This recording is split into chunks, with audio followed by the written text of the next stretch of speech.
Major funding for KPBS Evening Edition has been made possible in part by Bill Howe Family of Companies, providing San Diego with plumbing, heating, and air restoration, flood and remodeling services for over 40 years. Call 1-800-BILL-HOWE or visit billhowe.com. And by the Conrad Prebys Foundation, Darlene Marcos Shiley, and by the following.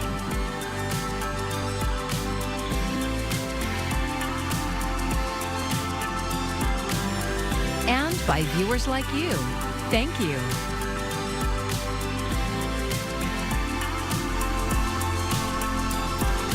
For the first time, members of San Diego's Democratic congressional delegation are calling on President Biden to quit the race. Thanks for joining us. I'm Maya Trabulsi. KPBS reached out to local representatives to see where they stand on the question that has dominated political conversation since the presidential debate. Reporter John Carroll tells us who's still on Biden's corner and who's not. Scott Peters, who represents San Diego's 50th congressional district, delivered the news in a statement. It says in part that the stakes in the race are high. Peters says he's putting his loyalty to the country and democracy ahead of his great affection for President Biden. And while the Biden campaign has characterized his debate performance as just a bad night, Peters says it was not a blip and that the polls in swing states have worsened alarmingly. Then came word from 49th District Representative Mike Levin that he too was calling on the president to step aside. Levin released a statement saying in part that in the 2 weeks since the debate, he's had a chance to connect with hundreds of his constituents. He says their response was overwhelming and that he believes it's time for President Biden to pass the torch. But I think this is a signal that many Democrats across the country are starting to fear that President Biden will become a drag on the ticket. CNN is reporting that Levin is the first representative to tell Biden personally that it was time for him to go. The network says that happened in a phone call with the Hispanic caucus, of which Levin is a member.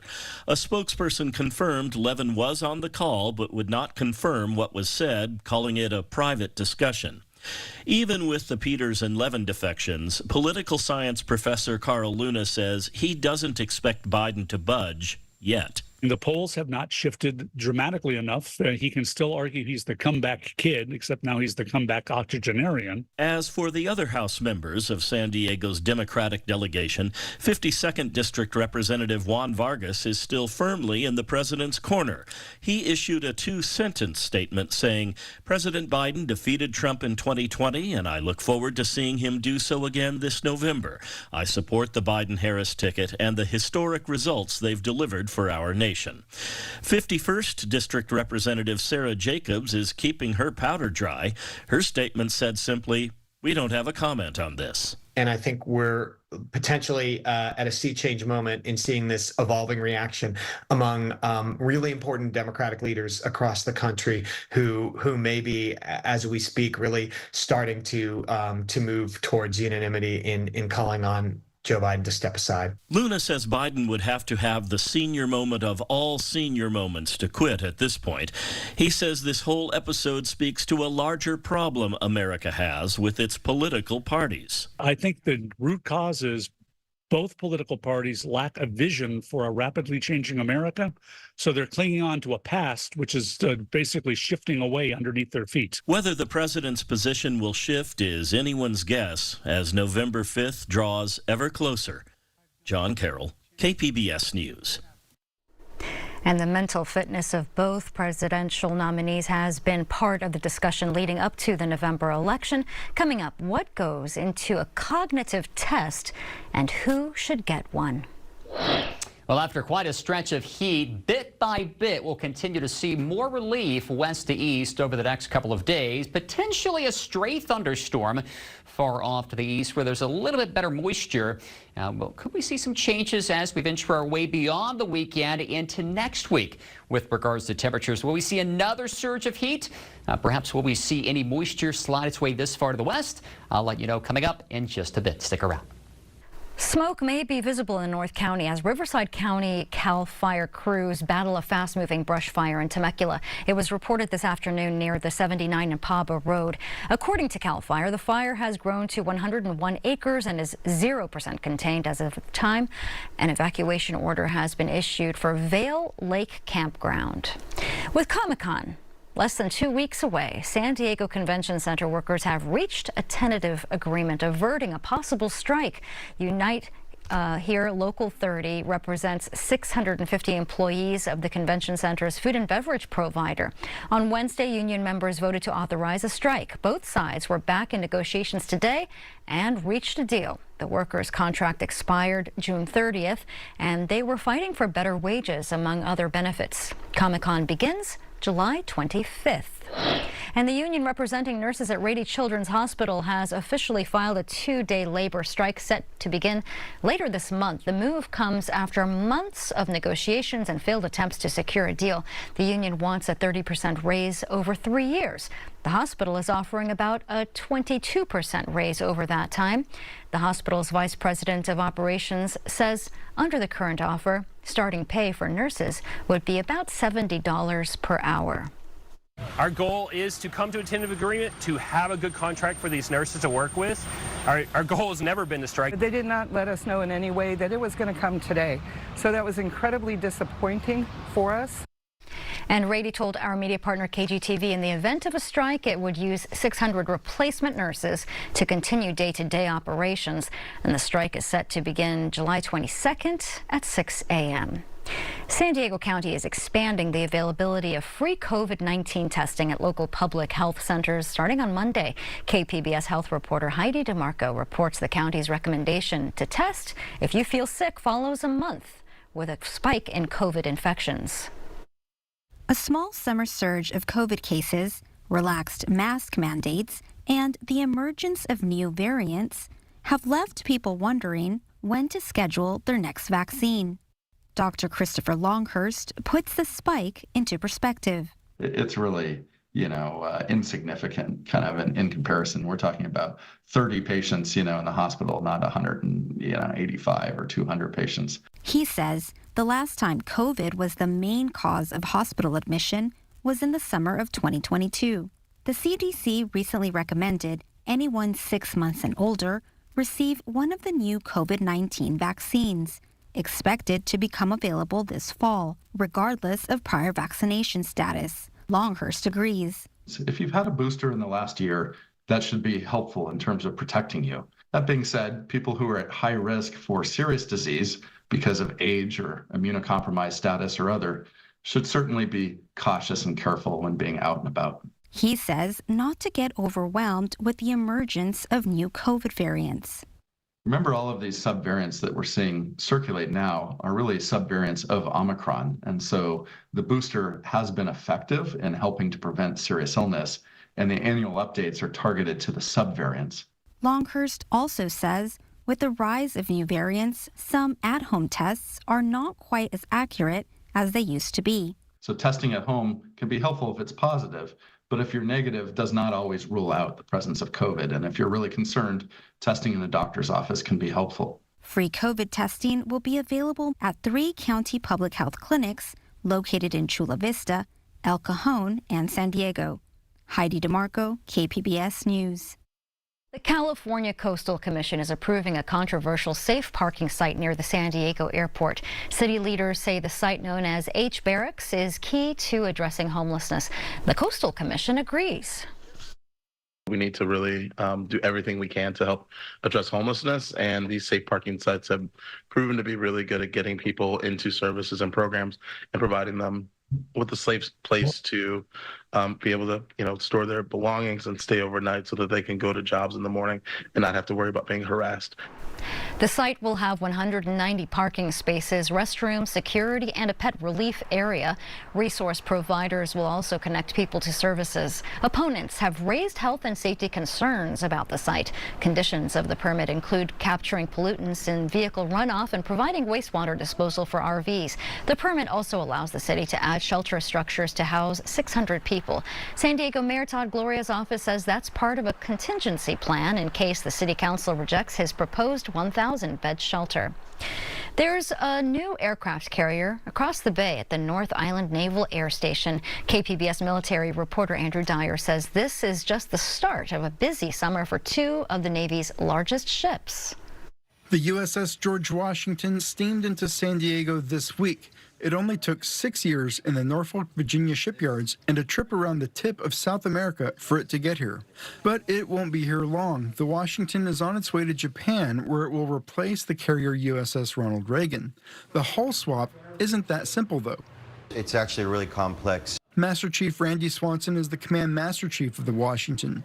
He says there's a lot of work to be done bringing over Air Wing Command staff and hundreds of crew members from the Reagan. They're essentially leaving Ronald Reagan and they're coming on board here on George Washington, and they're going to be permanently embarked with us when we deploy. The ship will be at sea with the Reagan over the next couple weeks, then both ships will come into port at North Island to complete their swap. That means thousands of sailors living on board the two ships will have plenty of time to enjoy San Diego in the summer. For the crew of the Washington, most of whom have never been to sea over 6 years in the yards, Swanson says it's something they've earned. It's really positive for me to see our sailors being challenged, actually doing their jobs, and seeing the rewards for those jobs. As for the Reagan, with the Washington replacing it in Japan, it will head north to Bremerton, Washington, for some time in the shipyards itself. The three San Diego-based carriers, Carl Vinson, Theodore Roosevelt, and Abraham Lincoln, are all on deployments. Hey team, Master Chief Randy Swanson, don't give up the ship. Andrew Dyer, KPBS News. Complaints over Sandag's rail relocation project are shifting from Del Mar to Solana Beach and now the Del Mar Fairgrounds. The board, which operates the Del Mar Fairgrounds, is holding a meeting to discuss their concerns with Sandag's plans. They say they will oppose any project that has a negative impact on the property and that the plan could jeopardize the fairgrounds as a potential site for affordable housing. One item they do support is the seasonal platform that would stop at the fairgrounds and has been decades in the making. The Fairgrounds Board of Directors will meet on Monday at 1:30 in the afternoon. The deadline to submit comments to Sandag on all of the rail relocation options is Friday, July 19th. This week's inflation report is making it more likely we'll see an interest rate cut this summer. SDSU's Mira Kopik explains in the Friday Business Report. There's indicators that the Fed kind of looks at, and obviously yesterday's inflation report is one of them. And, it came in way better than expected. Inflation was 3%, down from 3.3% in May. And, consumer prices actually declined for the first time in 4 years. So we saw, food inflation is at 1.1%. We've seen declines in inflation in new car prices, used car prices, which really skyrocketed during COVID, and gas prices. The chairman of the Fed, Powell, said, look, we may just have one rate cut for the entire year, but June's jobs report and this inflation report might revise the way the Fed might look at this. At this point, they're really going to look at a September rate cut, and the likelihood, the people who are handicapping this as a percent, 83% chance that there's going to be a rate cut in September, and there may be 2 rate cuts in 2024 rather than just one. I'm Jeff Bennett. Tonight on the News Hour, what our new poll says about how President Biden or his potential replacements could fare against Donald Trump this November. That's at 7 after Evening Edition on KPBS. And the mental fitness of President Biden and his opponent Donald Trump is under the microscope in the aftermath of the presidential debate. But what exactly goes into a cognitive test? Who should get one? And can a test help you or a loved one? Brian Abel looks into those questions for us today. Most people generally have a good idea of their overall health, but when it comes to brain health, many of us are likely in the dark. We know our heart, we know our blood pressure, we know our kidney function, we know our thyroid. Nobody knows how their brain is functioning at a time in life when they're functioning fine. And often by the time we notice something is wrong, it's already too late. These brain diseases that we're talking about with aging, they creep up on you. Anyone experiencing memory loss or cognitive impairment should seek neuropsychological testing. And Weintraub says when you turn 55, you should probably get a baseline evaluation of your cognitive abilities before symptoms arise. And there are multiple assessment options out there. It could be from as simple as what year is it to 8-hour batteries and everything in between. Those assessments Ready to do some testing today? use simple tasks to test both verbal and visual memory. In someone with dementia, they may be able to learn the words, but when you come back half an hour later, they really can't remember almost any of them, and that's when we know something is abnormal. Most importantly, experts say don't ignore possible symptoms and don't wait. Don't just think it's normal aging. It might be, let the doctor tell you that, get in, get evaluated. In Washington, Brian Abel reporting. The San Diego Blood Bank is putting out a call for blood donors to help the victims of Hurricane Beryl in Texas. The storm caused power outages at the Gulf Coast Regional Blood Center and citywide damages impacting the ability to support hospital patients.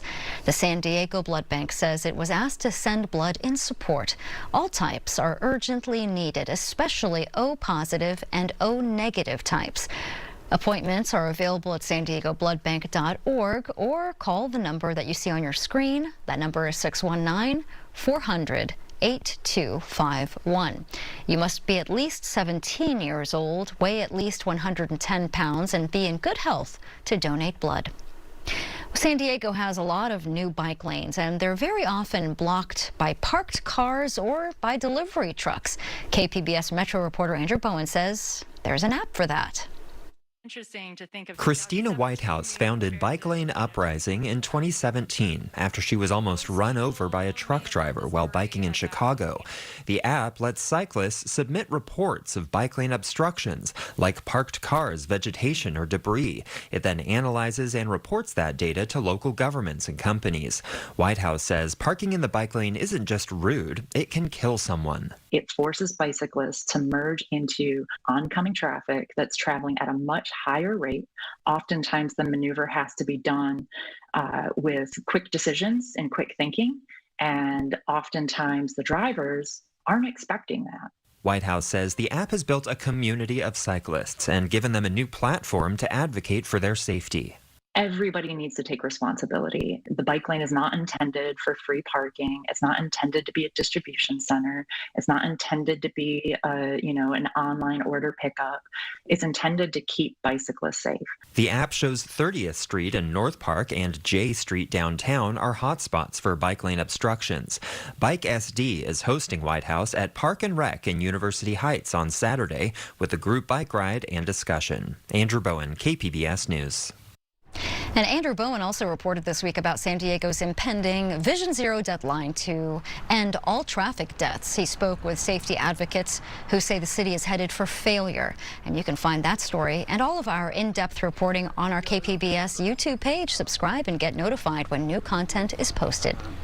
It's not just people who get makeovers, it's libraries too. This weekend, the Mesa Library will reveal its upgrades after being closed for 6 weeks for a $250,000 makeover. The library says it is just enough to make a 30-year-old library feel young again. Our media partner KGTV got a preview of the new look ahead of the grand opening. Our community is very diverse, and we are expanding the language collection to meet the needs of our community. These are the new computer carols. They are matching our rug, and they have a higher wall so people can have more privacy when they're studying. And the library also put down thousands of feet of new carpeting as well as a change in furnishing to brighten the space. And the Children's International Language Collection will also expand to meet the needs of the community. The grand opening party will start at 10 a.m. on Saturday.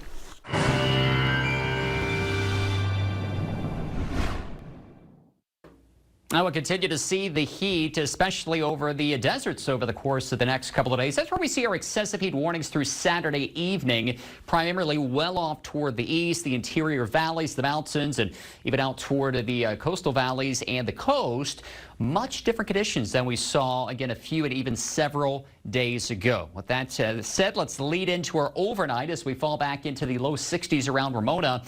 Comfortably cool there, getting down to 65 in Chula Vista, 66 at Oceanside, Borrego Springs 78, Mount Laguna bottoming out at 68 degrees. So the overall pattern here and the flavor over the course of the next couple of days will be to take this high pressure, and that's been the big heat engine that has been running and running and running, going and going and going like the Energizer Bunny, but it's now sliding its way a little further to the east, so it does not have quite the influence that it did on our weather. But with that said, we're still going to see those numbers on the inflated side as we work our way throughout the next couple of days over the deserts here. Borrego Springs still up to 109. And then, like I said, in the east, we could see a shower or a thunderstorm. There will be some moisture. Wouldn't be surprised to see one around Mount Laguna.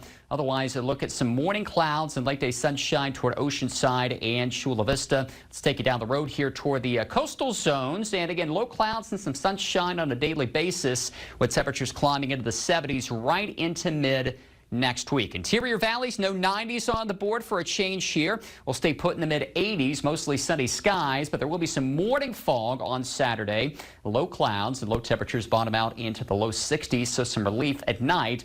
A little bit of moisture here over the mountainous terrain. Can't rule out a shower or a thunderstorm both Saturday and Sunday. And then we'll notice again temperatures into the mid 70s as we work our way into Monday, Tuesday, and Wednesday. And notice how the heat does step down a bit Saturday and Sunday and rolls back by Wednesday. For KPBS News, I'm meteorologist Justin Pavic.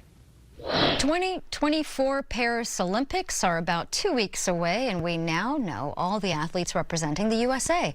The 600 contestants come from 46 of the 50 states, and California holds the honor of sending the most athletes. Nearly 1 in 5 athletes on the team are from California. The 2024 Paris Olympics kick off July 26th. This summer, the Old Globe Theater completes its Shakespeare canon by presenting the historical trilogy of Henry VI, reimagined as a 2-part epic called Henry VI. This ambitious adaptation was conceived by artistic director Barry Edelstein. KPBS arts reporter Beth Accomando takes us behind the scenes of a recent rehearsal of the plays. I love the idea that one can think about a play of Shakespeare as a new play. And you can, because Shakespeare's Henry VI plays are rarely performed, says the Globe's artistic director, Barry Edelstein. We all know Romeo, we all know Hamlet, we don't know John Talbot. Or maybe even Henry, who came to the English throne as a child in the 15th century. This kid is just discovering himself and this chair, and he's always uneasy. It's just this burden, and he feels that burden. He feels it every single day, and you put on a pair of shoes, you put on a pair of trousers which are not your own, and you feel it immediately. You just know, right? And I feel like that's how he is when he's on the throne. Like he can never quite make it fit. Keshev Mudliar plays Henry to Elizabeth A. Davis's Margaret, the French woman who became Henry's queen. Welcome, Queen Margaret. And so when I look at Henry, I can express no kinder sign of love than this kind kiss. Who is called inept and weak and doesn't do what is in his charge to do. Margaret on the page is furious about it. Margaret does indeed step into those deficits, and she takes over and becomes, in essence, king, a functional king. He's a person with this imaginative world and this childlike curiosity, put in a position which he didn't ask for. There's almost an understanding between them that they are doing what the other cannot. And there's fury in that, there's anger in that, there's confusion, there's betrayal in that. We thank you all. For me, I see a woman desperate to keep her son safe and to try to keep hold of a kingdom that her husband is unable to bring together. What mischiefs work the wicked ones, heaping confusion on their own heads thereby. Let's look into this matter immediately and call these foul offenders to their answers. He has a line where he says, "My crown is in my heart, not on my head." And I think that does capture him very beautifully in a verse line of, he embodies all those things about leadership and what it means to be a king, but in a way which you can't quite see. Under Henry's reign, the country was torn by a civil war, and some people saw that as an opportunity to seize power. People whose ideas about England are more about their own sense of personal lust for authority and power than about the good of the country. But I will rule both her, the king, and Rome. When people dispense with a sense of the greater good, a sense of the public good, and look only for their own personal power, inevitably chaos and violence results. That may resonate for audiences today. History does repeat itself, unfortunately. I don't know if that should horrify us or comfort us, but I think that it speaks to Shakespeare's brilliance, that we are still coming back to the humanity that he gives us, or the lack thereof. Given the political concerns of the plays, they're very interested in the effect of national policy on regular people. And the plays keep showing us regular citizens trying to deal with the bad decisions that their political leaders are making. And that inspired Edelstein to bring San Diegans literally onto the stage and into the production process in order to create a genuine sense of community engagement. And it's absolutely an intoxicating thing to feel as if storytelling is also care for your community.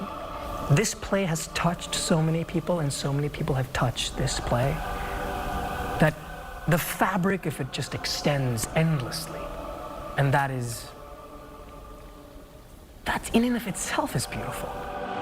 God save King Henry, of that name the sixth. Discover the beauty of a new play that's 400 years old and still as fresh and resonant as when Shakespeare wrote it. Beth Accomando, KPBS News. And don't forget, you can find tonight's stories on our website, kpbs.org. Thanks for joining us. I'm Maya Trabulsi. Enjoy your weekend. Major funding for KPBS Evening Edition has been made possible in part by Bill Howe Family of Companies, providing San Diego with plumbing, heating, and air restoration, flood and remodeling services for over 40 years. Call 1-800-BILL-HOWE or visit billhowe.com. And by the Conrad Prebys Foundation, Darlene Marco Shiley, and by the following.